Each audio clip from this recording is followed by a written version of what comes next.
Welcome back to the Charlène Gisèle Show. Are you a successful business leader, yet you fall into the trap of equating constant work with success? Is your relentless drive fueled by self-doubt, imposter syndrome, and anxiety? When you finally take this rare moment to relax, are you swamped with guilt instead of relaxation? Do you have nagging thoughts haunting you, such as, I should be doing more, or am I good enough for this? If this is you, you're not alone. This episode will equip you with the practical tool and the mindset shifts to release guilt, self-doubt, and cultivate relaxation. To do that, I am delighted to have Mario on the show today, who is a leading expert on approaching business excellence and success with a Zen philosophy. Mario, welcome to the show. Charlène, thank you so much for having me. I'm excited to be here with you today and look forward to a powerful conversation. I'm really excited too. And I would love to ask you to let us know a little bit more about your background. And before we do that, I would like to actually let my audience know about how I became familiar with your work.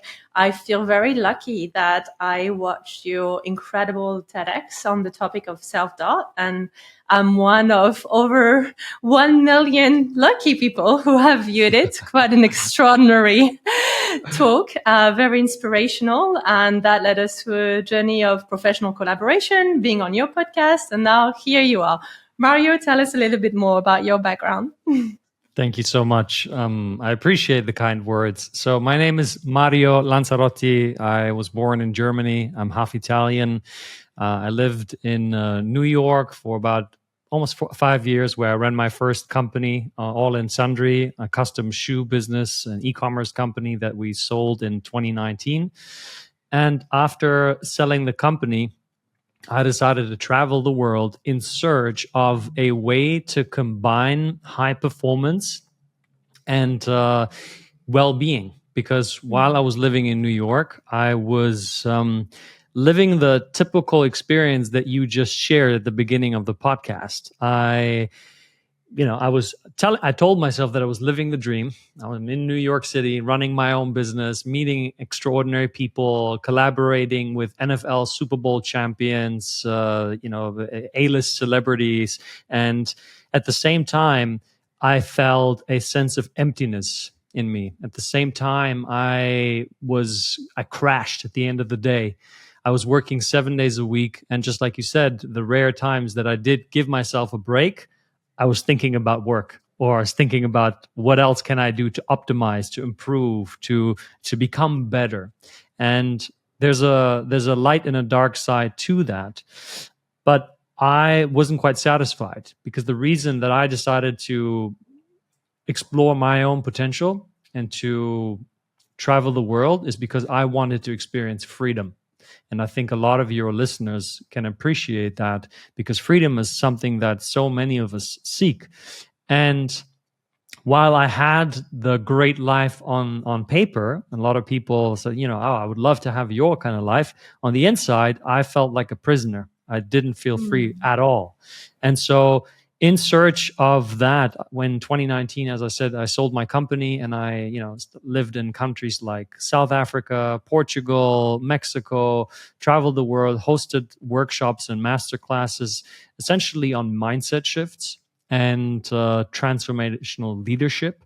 And so that journey helped me coach well over 1,000 business owners in person, online. My TEDx talk is now at almost 1.6 million views, which is still crazy.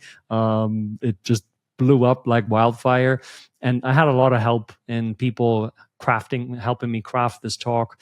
And today, I founded what is known as the Zenpreneur method, which is really a way for business leaders to double their productivity, increase their income, cut their working hours in half, and live a fulfilled and meaningful life at the same time. And that brought me to this conversation here with you today. And one of the topic that you talk about that really caught my interest, because I've definitely navigated that feelings back when I was working as a lawyer and I had to work through it, and well, it resulted in hitting a wall and burning out, was that notion of the guilt trap. And that's so common amongst high achiever, that notion that good is never good enough, perfect is never perfect enough, and relaxation is a waste of time, it's lazy, it's non-productive, it's not about performance. And yet we know that it fuels performance at a really, really deep level. Could you tell us a bit more about how you shifted your view on that, and what has made that transformation in your philosophy and your approach? Yeah, great question. And that's something that I see in almost every single business leader I've ever spoken to. It's a very common phenomena. And for me, the way that I transcended that, and I want to be very transparent, it's not like I never feel guilt again when I don't work. Like I can still sometimes recognize that voice within myself. I just have a different approach to it, and I'll explain. First and foremost, we have to realize that we look at this sort of experience as something that we don't want. It's like, oh man, I feel so guilty. I don't want to feel that guilt. However, if we then look at it on a longer term basis and it keeps on happening, we have to assume that on some level, we do want to feel guilty. It's not this like, oh, I wish I wouldn't feel guilty. No, you say that, but you do want to feel the guilt. Why? Because the guilt is a part of the mechanism that drives you forward. What do I mean by that? I call it the hustle grind sort of drive, where you're using pain and you're using lack as means to drive you towards taking action. So that means it's like having a constant fire or a constant predator chasing you. And so you're running away from that. That predator you call, what if I fail? What if I'll never be good enough? What if I never realize my full potential? Those kind of thoughts and conversations, they drive most business leaders forward. Now, that's neither good nor bad. It's just the way that it is. And for me, this, what I just said, to approach it from a place of it's neither good or bad, it's just the way that it is, helped me first of all realize that, is it something that's really serving me? Or is there a better way? Is there a more effective way? Like you could say, you've been using one type of fuel your whole life for your car, and it does the job. But somehow your cars all fall apart after 5 years. So the half-life of your cars isn't very long. You have to get a new car every 5 years, and that's expensive. And that's a lot of effort. There's a lot of energy that goes into that. Or you could say, let me look at the kind of fuel that gives my car a shelf life of 20 years. Now you've quadrupled it. What is the difference? Well, the difference is you're shifting to a focus on abundance. Now, abundance for a lot of people is like, oh, that's like a spiritual woo-woo kind of thing. Let's bring it into the realm of psychology. When you look at the realm of psychology, abundance, what it really means is a sense of wholeness, meaning you're not lacking anything. You're not lacking anything inside of you. And so what that means is you're not coming from a place of, I have to, I need to, I must, I should. You're coming from a place of, I choose, where you're not saying, oh, if only I couldn't feel this guilt, then, my life was, no, he's like, I'm choosing the guilt. Why am I choosing it? And then, so when you develop that awareness, you can then actually see the way that I'm creating drive in my life is not supporting me, is not serving me. It's destroying my relationships, is destroying my health. And the funny thing is, Charlène, is most people think that this kind of drive is actually the better choice. They think that it makes them better in business, but it couldn't be further from the truth. It makes you reactive. Your decisions are coming from a place of competition all the time. So you're trying to sort of one-up people, even if you tell yourself you're not. And you're very unsustainable in your energy. So, you might have a good start to the morning, but then, energy starts going down. And then, all of your actions that you're taking are really coming from a place of high ineffectivity. And so I say that the way to transcend the guilt is to first understand, how are you using it? How are you using it in your life?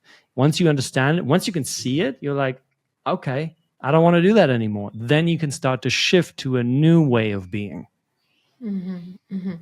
Because ultimately, what we really chase or want or desire is the positive emotion that underpins what we're really looking for, rather Exactly. than the status or the paycheck or the career progression or the promotion. Although, yes, we want those things, and those are really noble things to want to acquire.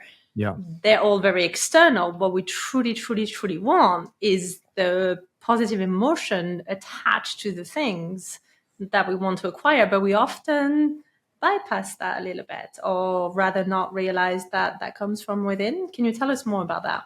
Yeah. You're totally spot on. It's like we never really want the external materialistic kind of experience, the money, the sex, the cars, the travel. And don't confuse me when I say we don't want that. It's not like we say, oh, if I feel happy, I don't want any of that anymore. But just like you said, we use it to enable certain feelings within ourselves. And these feelings are created through our physiology. So if your listeners, just right now, take 3 deep breaths. Just right now, taking 3 deep breaths in and out through the nose. That's one. That's another one. It's 2, and one more. So just by doing that, you are now very likely to feel a greater degree of relaxation, a greater degree of peace. Did you make more money? Did you just have the greatest sex of your life? No, you didn't do anything. You were just breathing. So our physiology, the way that we use our bodies, the way that we use our breath, controls the way we feel. That's why I say you can never think greater than how you feel. And a lot of people, they think that, oh, I'll just look at this positively. And that does help a bit. But if you do not take your body with you, no chance. So if we understand that we essentially are the ones that are controlling our emotions at all times, mostly this is happening unconsciously, then another question comes, which I get all the time. It's like, okay, but if I make myself feel happy through the way that I breathe, if I make myself feel peaceful and joyful through the way that I move my body, why would I then go and, want more success? Well, now that's a great question, because now you have to really reveal the blueprint that has been driving you. Most of the time, the blueprint that has been driving you is all about proving yourself, making up for something that happened in your past, a traumatic experience. And when I say traumatic experience, it doesn't mean that you've experienced the death of a person, or you've had some sort of sexual abuse. It doesn't mean that. It also means that, but it can be literally you sitting in school, raising your hand. The teacher says, what's 4 plus 4, Charlene? And you say, oh, it's 7. And then everybody starts giggling, and then you feel petrified in that moment. And so in these moments of traumatic experience, we make decisions about the world and about ourselves. And so you could decide in a moment like that, that happened to me, I will show you. There's that sense of deep pain that then goes, I will show you, I will prove you wrong. And so for me, my life became all about proving other people wrong. About what? About that I am good enough, right? I believe that I'm not good enough. And so I had to prove people wrong. I said, no, I am good enough. And so my whole life became all about that. Now, it created a lot of drive towards success, which was great. But it drove me down a severe depression, chronic back pain, anxiety attacks, drug abuse, and almost suicide. And so this is the kind of drive that's active in a lot of people. Once you unravel that, you need to transform it. You need to create what is driving you. And so once you no longer have the fire of pain driving you, you need the desire and the inspiration to do something great in your life. And I believe that service is the greatest way of being driven in life. Because if you serve other people, you'll never run out of joy. You'll never run out of opportunities to support people. And that, I believe, is the healthiest way to move forward towards your goals. I feel like I need to play devil's advocate here a little bit. Can we Let's do it. go and do that? Yes. So let's say we have Rebecca listening to us today, and she is a high achiever, very successful business executive, leads a very successful team at a very successful organization. So she's listening to you and she's thinking, well, that's what I do. I serve, and that's why I wake up in the morning and I serve a lot of people. I serve my clients, my colleagues, my organization. And she really believes in that mission and that purpose, but she's totally burnt out. Rebecca is not sleeping at night. She's ruminating. She's really anxious. She has panic attack. Of course, she has those in the toilet because she's very senior and she can't show weakness in front of her team. So Rebecca is confused right now because she's thinking, well, I'm doing something purposeful. I have a mission statement. I'm doing good in the world, but I'm totally burnt out. What's gone wrong with this equation? Yeah. Well, you can't serve from an empty cup. I would, for lack of a better word, I would say this is fake service. The reason you're serving is still to fill a gap within yourself. It's like this people pleasing on the highest level. If I make everybody successful, if I help everybody around me, if I take care of everybody around me, then I will feel good about myself. But what I'm talking about is you're serving because you have so much love and excitement and joy inside of you. You just want to share it with the world. It's like, imagine when you're a kid and then you have this bag of gummy bears, of the sweets, and they're delicious. And you're so happy. You're going around, you give it to your friends, not because you think, oh, that's going to place me as the strategic guy over here to, I'm the big shot. If I keep serving them with gummies, then no, you're a little child and you just want to share. You share the happiness that's already inside of you. And so Rebecca is doing it likely because she thinks that if she does that, it will make her life better. But she's not serving from the place of my life is already amazing. And people think, amazing can only happen when I have the right partner, the right job, the right living situation. Those are great things, but that's still what we know as the victim consciousness. My environment, my external environment, what's outside of me decides what's inside of me. What I'm talking about is the creator consciousness, where you create the joy that you think the money is going to give you, where you create the love that you think the partner is going to give you. If you can do that, you'll never burn out. Why? Because you will naturally understand how to be balanced not in like a 50-50 sense, balance in the sense of knowing, okay, I've been working steadily for the past 3 months. It's time for me to take a break, to really take a break. Not like one of those fake breaks where now you're going into, doing another project outside of work or just being, on your phone or whatever. No, a break where you can allow your nervous system to relax. When you're in that creator consciousness, you will naturally want to eat healthy, to breathe healthy. You will naturally only tolerate healthy people in your life. You're going to separate yourself from people that are not in this consciousness, in the state of mind.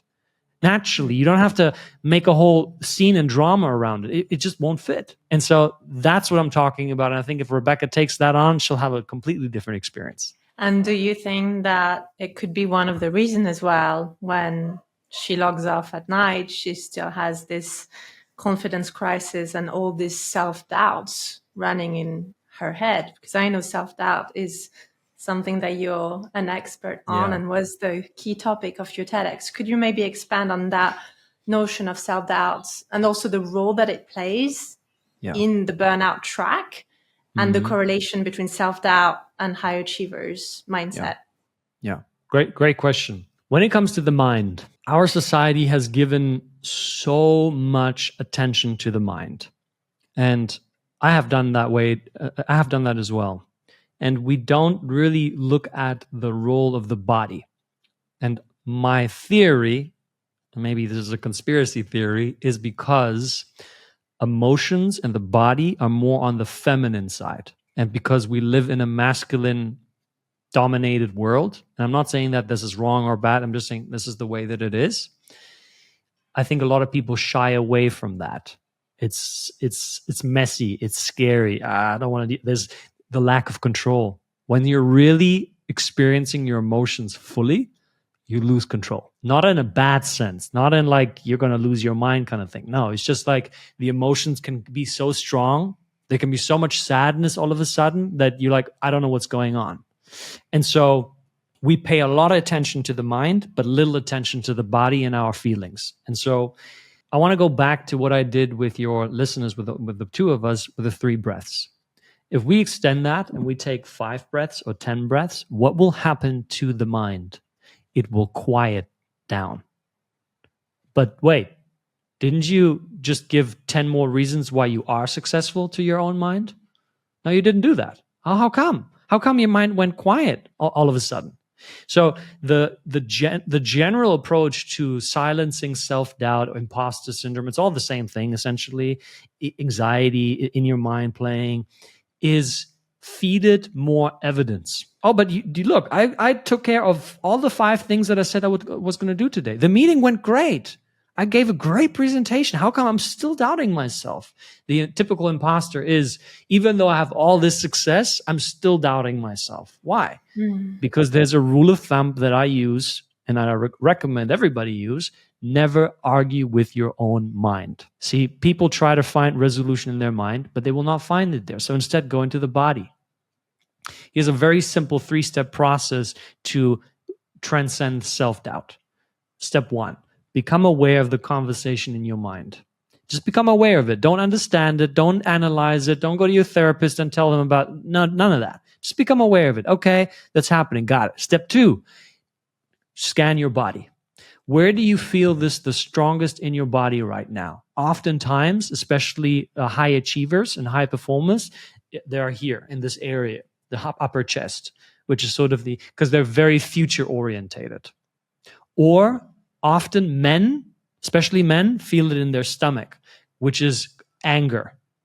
And a lot of men in the society that we live in, especially in corporate culture, have been denying themselves the experience of anger, because men are seen as, if a man is angry, that's dangerous, that's unhealthy, that's toxic.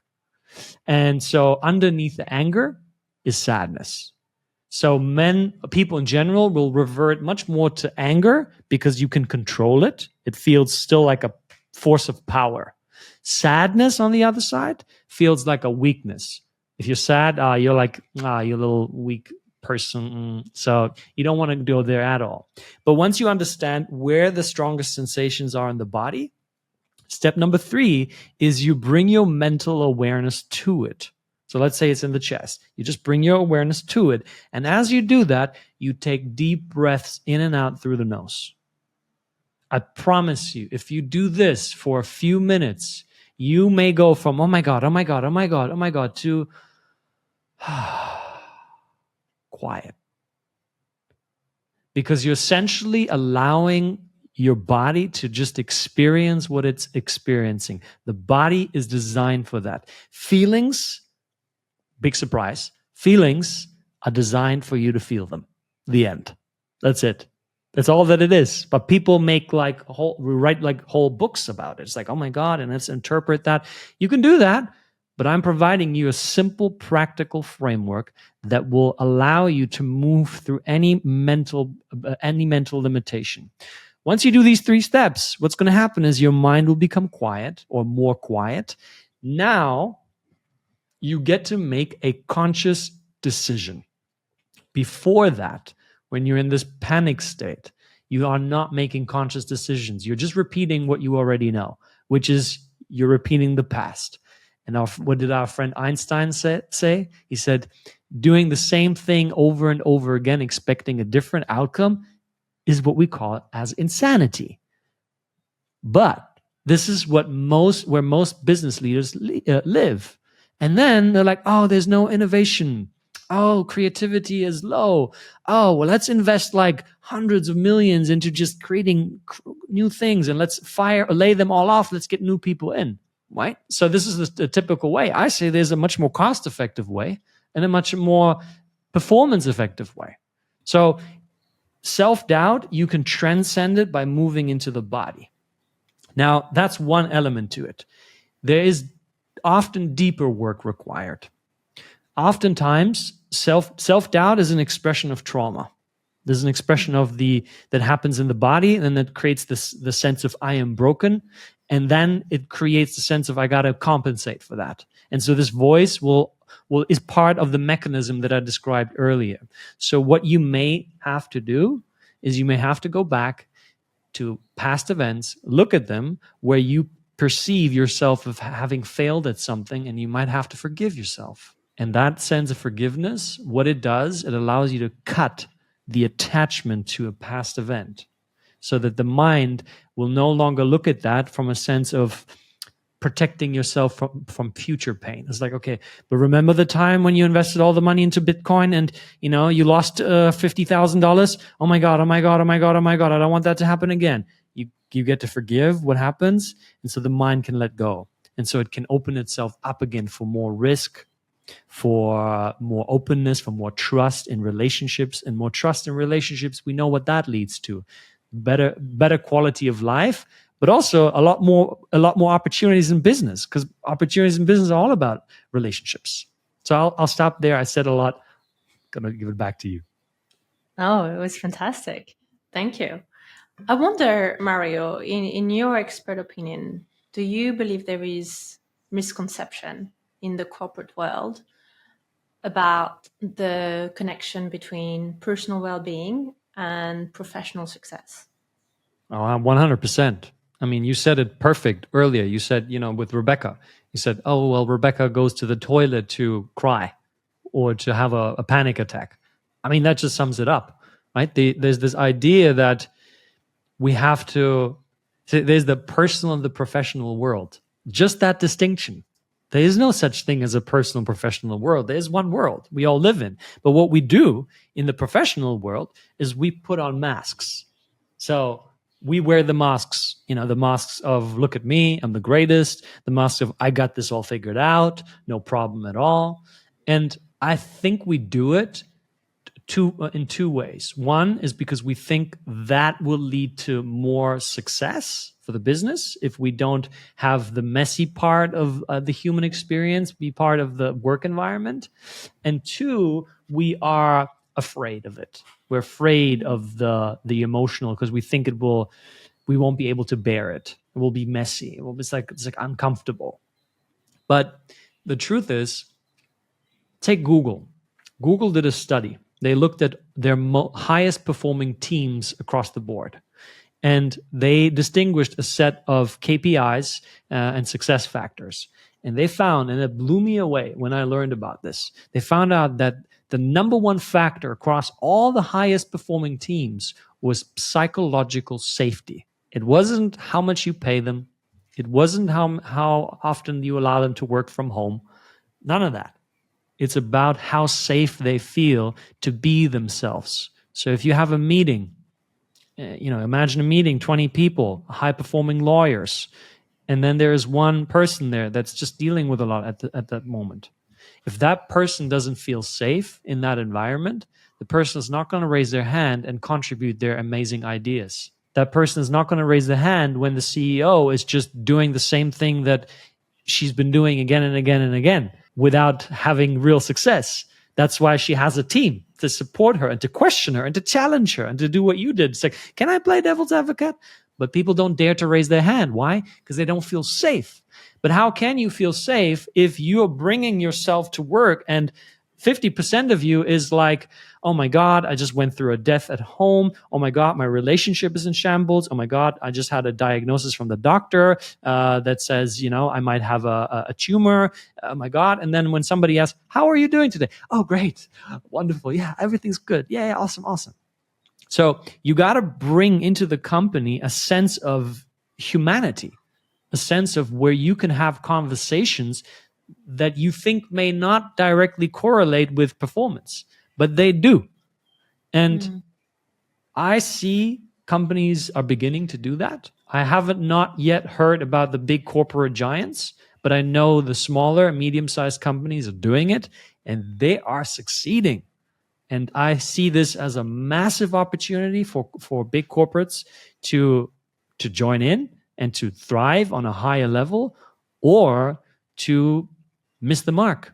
And do you think that those leaders that are better equipped to cultivate a culture of psychological safety across the board are doing that because they are cultivating inner peace and relaxation, and they're going back to those tools, and they've actually gone through that journey, and therefore they can lead others and make better, sharper, faster decisions because they also know how to dig deep and have a lot of inner resources? Can you tell us more about that? Yeah. I'll give you two examples. Let's start with children. So, do you have children? Not yet. Do you have I was a nephews? stepmom once upon a Okay, time. good. Okay, good. So you understand. Okay. So if you tell your child to be relaxed and to just to be relaxed, but then you go around being like all hectic and like, okay, I got to still do this, and I got to send out that email, and I got to be there at 5. And if you do that, is the child going to be relaxed or stressed? Stressed, right? Very, very obvious. We all know that. That is because human beings learn from other human beings by something called mirror neurons. We don't learn from people by listening to what they say, also, that plays a role, but primarily we listen to, we learn by their example, by who they are being. So if you are in the presence of a leader that tells you, yeah, just, be relaxed, be at peace. I'll give you an example from one of my clients. One of my clients with this company, when I first started working with him, his team wasn't performing. They weren't hitting the targets. They weren't doing the things that he asked them to do. And then he checked in with them and said, yeah, all is good. All is good. We got it. We know. Yes, yes, yes. And then I asked him, I dug deeper. It's like, what's going on there? It's like, I'm not so sure. I said, okay, so tell me, what is the example that you're setting for them? And he said, well, good, like I'm relaxed around them, like I'm doing, I think I'm doing well. It's like, great. Okay. Tell me what's happening on your Twitter. He was very big on Twitter. He had a big Twitter account. And it's like, oh, so what's the message that you're bringing across on Twitter? I was like, yeah, hustle or die. And I was like, interesting. So do you think that your team checks out your Twitter and the kind of philosophy that you represent? Oh, yeah, totally. He had a conversation with them. He opened up. They had a team meeting. Guess what? Performance shot through the roof because people feel seen. People feel heard. There's a sense of connection. They can trust because now the leader changes his or her way of being. And so people feel relaxed in their presence.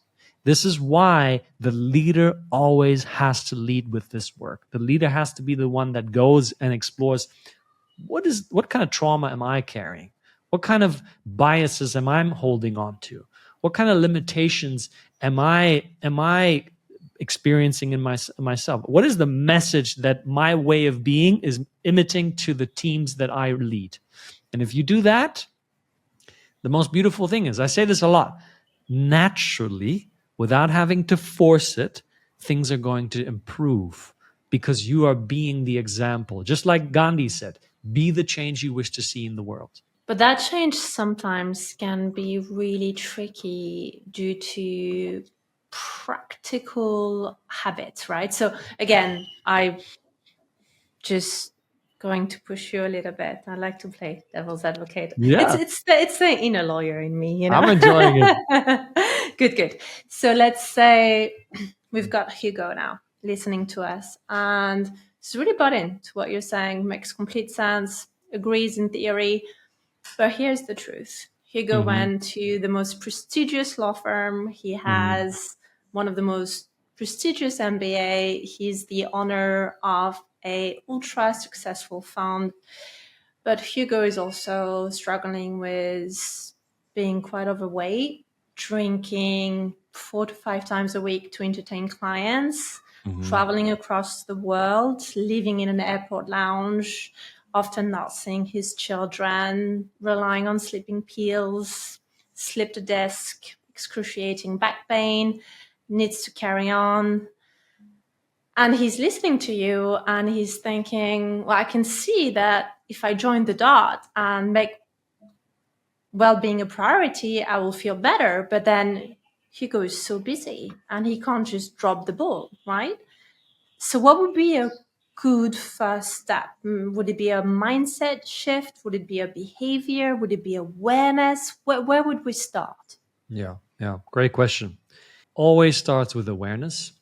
Every change in behavior is always preceded by a change in awareness or by a growth in awareness. You will never change behavior if you have not had an awareness. Most people in the world, Hugo will not change his behavior in the way that he's showing up until he gets to the point where the pain of change is less than the pain of living his current life. He's gonna Here's what's gonna happen to Hugo. Hugo's is gonna do his thing that he always does, and all of a sudden one day he's gonna have a stroke or a heart attack. Or he's gonna go to the doctor, and all of a sudden the doctor does a checkup, if he does that at all, and the doctor goes, Hugo, we have to talk. And then Hugo looks at what he's doing there and he goes, oh my goodness. Or Hugo's wife is gonna cheat on him. Or she already has 5 times in the last 6 years. And all of a sudden she's like, I've had it. I'm leaving you. And so something major is going to happen and Hugo's life is going to fall apart. And then Hugo's going to try desperately to hold on to everything. And he doesn't have the energy to do it. So he's going to go downhill. His health is failing. His relationships are failing. And then when he cannot maintain that anymore, Hugo's partner is going to say, Hugo, what's going on? I see you missing meetings. I see you're not showing up anymore. You're late. I haven't gotten the emails. What's going on? And then Hugo is opening up. Oh my goodness, my life and da da da da da. And then if Hugo is lucky, he will have an understanding partner. He'll say, Hugo, take some time off. If he isn't lucky, he works in a shark environment. The partner is going to say, too bad, brother. Sayonara. See ya. And then everything will fall apart. So Hugo has to be aware that what he's doing is a ticking time bomb. It can go off any moment. And so with that awareness, what I would do, and because I understand it, people don't want to uproot their whole life, I would start with a 5 to 10 minute daily breathing practice. He has that time. Everybody has. If he doesn't have that time, I feel really sorry for you because your life is heading down a really, really dark path. So 5 to 10 minutes of the kind of process that I mentioned earlier. Doesn't need a therapist, doesn't need a coach, doesn't need anybody to do that. Just to sit for 5 to 10 minutes and breathe. What it will do, it will open up some capacity for him. That's the first step that I would do. I would cultivate that awareness, and I would do the breathing practices as he starts to become more aware of what's happening in his life and he starts to have a bit more agency over his choices, over his behavior. What I would do then is I would hire somebody like you or me, because when you're in that position, especially high stress, it's almost impossible for you to make changes without uprooting your entire life. Can you maybe give us an anonymous case study or a proud moment in your extraordinary career as a high performance coach and business strategist advisor where you coach someone very much like Hugo and were able to help that person have their breakthrough moment? Yeah, absolutely. It's actually a lawyer client of mine. She came to me because she wanted to grow her business to 7 figures and also build passive income streams. And she just found herself just burned out, really like foggy in her thinking and just overwhelmed. And in the second session that we did, I guided her deeply into her unconscious mind. Because and you will probably experience this a lot more than me, when you're dealing with especially lawyers, they are so head focused, and they have to be based on the profession they're in. The more head focused you are, the more disconnected from your body you are, because you do not want to go into the body, because you tell yourself, if I do that, it's gonna throw me off the mark. And so what I did with her is I guided her back, and I bypassed her thinking mind through breath work, through hypnotherapy, through deep meditation. At that point, when I did that, I naturally allowed her body to guide her to the places that she needed to go. And then we tapped into the gold mine, and she broke down in tears. I mean, just sobbing, and sobbing, just allowing the sadness to come out. What happened was, a year prior, her father died. Because of her profession, she wasn't there a lot. Her father was her shining star in her life. She never really made time to grieve. She never really made time to process. And so she had been carrying this massive bag of emotions with her the whole time, just stuffing it down in busyness. And so we were able to free that up. And after that session, I mean, for me, it's so rewarding to see this, because it's like this moment where I compare it to, you've been swimming underwater for years, and you've just been on this moment where you're just holding in the breath, and you're like almost drowning, but you're just managing, just like forcing it through. And then for the first time, you finally break through the surface, and you go and you can let it go. And so after that, her business improved. She's more she's more confident. She's more present in her meetings. She's opening up. Opportunities are coming in. She's able to capitalize on opportunities. And this is just one out of many examples. Once you are able to let go of the heavy bag that you're carrying for so long. And what I love about your example is we're not saying change career or quit being a lawyer. We're No, saying not at continue all. to do what you love. Just Yeah. integrate those holistic tools into this hectic schedule, but build that awareness muscle and build a system whereby your health is prioritized before you hit one of the, I call it the 3Ds, right? That's the 3Ds I see in my coaching practice: divorce, diagnosis, and depression. I love it. They're very much the pivot point. And Mario, as much as I would love to tell you today that most of my clients come to me because they're curious about the benefit of coaching, and they heard about how coaching can profoundly improve performance and well-being. Right. And they're really well, and they're flourishing, and they're working out, and they're satisfied, and they sleep well. That would be a little far from the truth. And to get personal here, the reason I became the coach that I am today is because I hit these pretty hard myself too, right? Yeah. If it wasn't for my diagnosis, I was diagnosed as chronic insomnia, general anxiety. So my dad go through a burnout-induced heart attack and stroke, very messy divorce involving my stepson. And that's heartbreaking. And then you just think, wow, okay, life needs to be reevaluated. Can I ask you a personal question in turn? Please. How much of those 3Ds do you resonate with? And I know you have a story as well in terms of your burnout experience as a pilot, which is quite a unique experience. Do you love your TEDx talk? So I've come to become familiar with your story. Would you like to share a little bit about that experience? Yeah. I mean, ding, ding, ding, ding. All the 3Ds are my life story for sure. When I was in the pilot training academy for Lufthansa in Germany, I became severely depressed. I mean, I was at the time I was 21. I was cultivating suicide. I was like, for about 2 weeks, I was genuinely thinking about how I could kill myself. So deep depression. I was in chronic back pain, debilitating pain. I was at the peak of sort of my youth, and I was working out almost every day. I was doing Muay Thai kickboxing. I was playing soccer. I was going to the gym. I loved it. And then the third doctor that I went to, told me you must not do any sport because you have a slip disc. It's really bad. Your nerve, your sciatic nerve, is inflamed and is pinched, and so I had to take painkillers. And so those painkillers were very strong, and they made me almost fall asleep in class. And being in a pilot training program is almost being like at the military. You better pay attention. People will notice. And so my relationship started falling apart.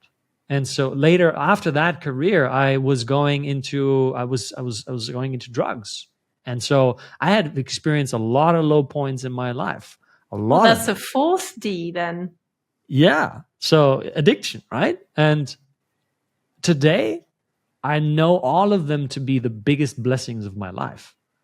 Because if they wouldn't have happened, I would have never become the man that I am today. Literally, while I was going through my deep depression and the pain, because I told myself that I'm just not motivated enough. So I looked on YouTube, something up on motivation, and I found Tony Robbins. And Tony Robbins helped me with his mindset shifts to realize that I wasn't hopeless, because I felt hopeless, that I had choices, and that it was my choice that was keeping me in this experience, and that I could make a new choice. And that may sound obvious. It's like, duh. But if you're in that, if you're experiencing those 3 or 4 Ds, you don't feel like you have any choices. You think you're at the end of the line. And so it was the most painful period of my life. And it was beautiful at the same time, because it cracked open my heart. Because, it took a lot for me to finally listen. These things that have been there before. And that's what I mean about, you got to become aware of why you do what you do. And I wasn't aware. I just thought this is my dream. But my dream was colored in, if I become a pilot, everybody will love me.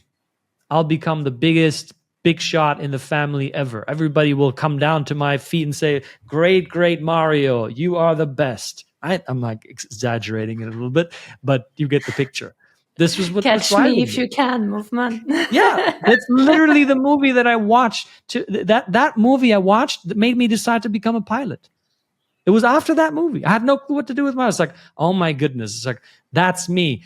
The women, the fame, the ease of traveling the world and just doing what you want. Oh my goodness, done. I'm becoming a pilot. That's literally what happened. And, it brought me down this path. And so to your question, yeah, I've been there. Do you think that there is a correlation between the high achieving mindset, the type A plus personality, and the tendency to abuse certain drugs, substances, be it substances or be it work, actually? Because I think when we say addiction, it can actually be wider than your typical alcohol or drugs. There is Totally. many forms of addiction. There is also negative relationships addiction and toxic relationship addiction. Yep. Can you tell us a bit more about that? Yep. I haven't met a single high performer. I'm not saying the person doesn't exist. I haven't met a single high performer who hasn't started their sense of obsession with being the best from a place of trauma. I haven't met a single one. I think, and I'm happy to be proven wrong, that all excessive high performers in the world do what they do because they are traumatized. And don't get me wrong, it's not bad or wrong. It's just the way that it is. It's just the way that our world is set up. Now, I'm not saying let's just get rid of that. I'm saying let's transform it. Let's bring it into a healthy realm. And I see this correlation everywhere. The personal development industry oftentimes is celebrated. Take my TEDx talk. I talk about it in the TEDx talk. most people in the self-development world will tell you self-doubt is the enemy. Fear is the enemy. The ego is the enemy. But you know who would say that? Only an ego. Nobody else would say that.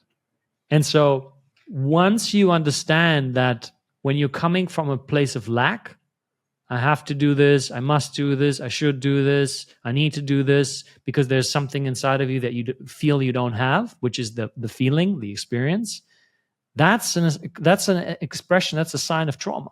And that makes you a worse performer.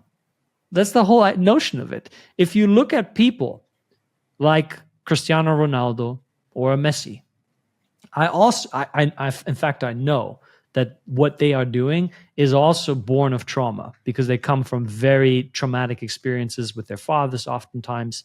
And so there is that element in there to prove themselves. However, it is paired with an absolute love for the sport.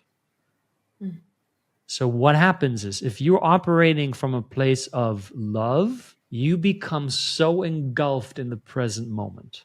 Like you probably experience this as well. When you are coaching people, you just forget time. You're just there and it's just flowing. And you're just like, this is so great. And then at the end of the conversation, you feel energized. You feel like, this was so amazing. This is the same experience that I have. I can do these podcast conversations, coaching calls, group work all day long.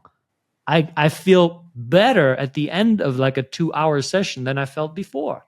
Why? Because it's just energizing me. And that's the difference between healthy high performance and unhealthy high performance. And you mentioned athletes here. I know that you have worked quite a lot with sports world and athletes. Is there any lesson to be learned from the sporting world that can be applied to the corporate industry, irrespective of which sector? Yeah. Focusing on having a balanced nervous system. Athletes know this really well. They know that they need the rest. And when I say athletes, I mean top athletes. A lot of wannabe athletes think it's just go, go, go, go, go, go, go. But the proper athletes understand that working out and resting is equally important. But in the business world, we have not yet quite understood that. In the business world, we still think just go, go, go, go, go, go, go, go, go. That's going to make you the best of your craft. So regulating your nervous system is all about learning to regulate and harmonize your feelings. It's all about understanding the power of the environment that you're in. If you are constantly in a high stress environment, your nervous system is constantly in a high stress state. So if you're always traveling, let's take Hugo. Hugo at some point needs to go into a different environment. Maybe it's a spa, or maybe, and that's what I recommend to everybody, it's time in nature. There's nothing that regulates your nervous system like time in nature. Ideally, you want to go barefoot, because the earth, the frequency of the earth has a grounding frequency. And if you can do this, if you can go like for a walk, half an hour in like a forest, it's so good for your nervous system. And obviously there are a gazillion other things that we can look into, but just that one point, if you focus on having a healthy nervous system for performance, it will make you so much better in the way that you show up at your work. And it feeds in the mind to body connection mastery as well, because Yes. it's only through cultivating that state when you actually tap into your parasympathetic nervous system rather than your sympathetic nervous system when you're just fight or flight or freeze. Yep. You can actually overcome this association, this feeling where your head and your body are just not connected anymore, which happens a lot in highly intellectual professions. Yes. I agree.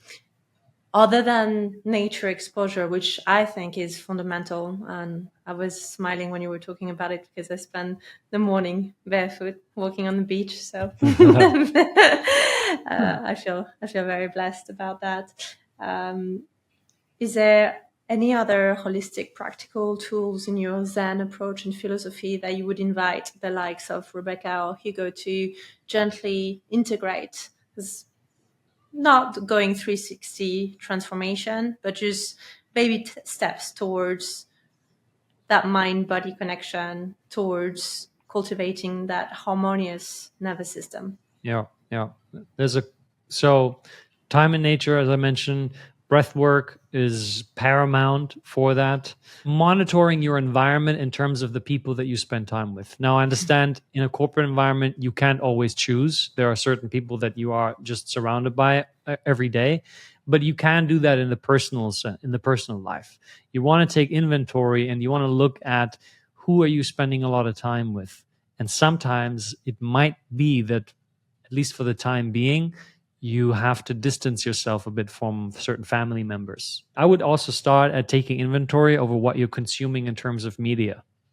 If you're already in a high stress environment and then you start your day by listening to the news, might not be the wisest decision.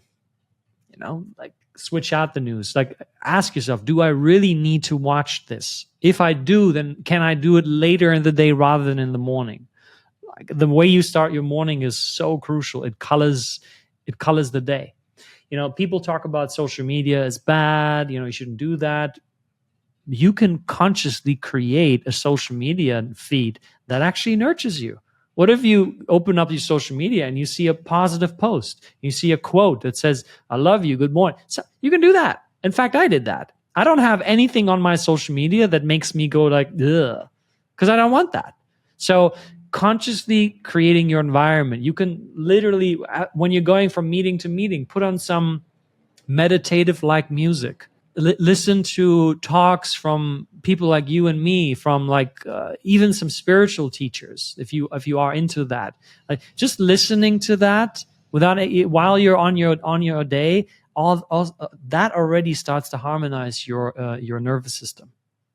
I think that tapping into one of these things that I mentioned is already going to move you forward. Thank you, Mario. I would really love to know where our audience can connect with your work, what you do, and find out more about your Zen approach to business. Absolutely. Thank you. So I'm very active on LinkedIn and on Instagram. Just type in my name, Mario Lanzarotti. And you can also go to my website. It's my full name, mariolanzarotti.com. And for me, what's most important is I like to hear from people what resonated about this conversation that we had today and what didn't resonate. I'm not here to convince you of anything. I'm not a preacher. I'm not the holder and spreader of truth. I'm sharing my perspective. I'm sharing practical experiences that I've had with clients and with myself. And I want to hear from you. And I invite you to whatever sparked something inside of you today to try it on like a pair of shoes and just walk a little bit in it. Walk a mile in that shoe. Walk a mile in, the mindset shift that I provided or the emotional shifts that I provided. And if you feel that some of those things are actually improving your life, then walk a little further and a little further and see what happens. And so I would love to hear from you. Reach out to me, hit me up on social media. You can also on my website find a contact form if you're interested to talk deeper with me. But genuinely, I'm just interested to connect with people who want more of this, and I'm happy to share resources and information. Awesome. Can I ask one final question to bring this home? Please. If there was one thing, a gift, a sentence, a piece of advice that you could give to younger Mario, the one that burnt out and was depressed and was contemplating suicide and totally collapsed, what would that be? That's a great question. And I have recently changed my view of that. See, I wouldn't change anything. I wouldn't tell him anything. Because if I did, I would not be who I am today. And I've learned to love the man that I am today. I have created a lot of impact in the world. And I've only been able to do that because of the experiences that brought me to this place. I believe that the way that my life played out was absolutely perfect. Why? Because that's the way that it happened. And so I wouldn't tell them anything. I would just let it play out exactly the way that it is. Now, I would teach my children something that I didn't know back then. That is, I will say to them, that there's nothing that they can do in this world to never be loved as they are. They will always be loved. That's what I would tell them. Thank you, Mario. Beautiful, inspirational. I Thank really you. appreciate all your insights, and I'm really inspired by all that you do. So I'm very grateful for our time together. Thank you. Thank you. Thank you for spending your time with me today and listening to this episode. Remember to subscribe so that you can receive weekly updates. And if today's message resonated with you, please remember to share it with a friend, a colleague, or a loved one who could really benefit from this episode.